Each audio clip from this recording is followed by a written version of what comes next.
मागणा स्वास्थ्य सेवा शिविर कार्यक्रम अनुष्ठित धान्य राशि शासन।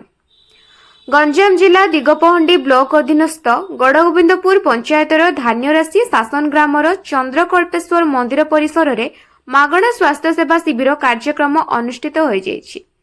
उक्त कार्यक्रमटी को शिवप्रसाद पंडा संयोजना करिथिबा बेले युवक संघ सहयोग करथिले। मुख्य अतिथि भावे समाजसेवी एस अजित पात्र जगदी कार्यक्रम को शुभारंभ करथिले। सम्मानित अतिथि भावे प्रमोद कुमार पाढ़ी दिगपहंडी ब्लॉक सांसद प्रतिनिधि हरिबंधु रेड्डी सह अनन्य अतिथिगण जोग देइथिले। प्रथमे युवक संघ द्वारा मंचासीन अतिथि माननकु फूलतोड़ा सह उपढौकन देई सम्मानित करा जायतिला। साधारण लोक किपरि मागणा स्वास्थ्य सेवार लाभदायक होई परिबे से उपरे श्री पात्र निज मंतव्य रखिथिले। ताहा सह गाँ गहळीर लोकमाने किपरि मागणा स्वास्थ्य सेवा पाई परिबे से विषय डॉक्टर सह कथा मध्य होइतिले।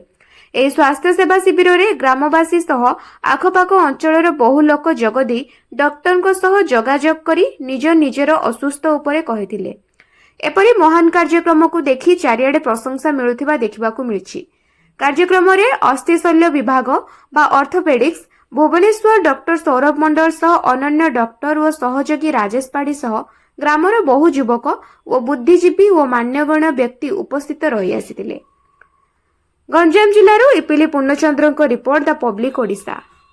जदि आपण मानकु आम वीडियो भल लगी थाए ताहले आम चैनल को लाइक शेयर और सब्सक्राइब करने को भूलिबेनि।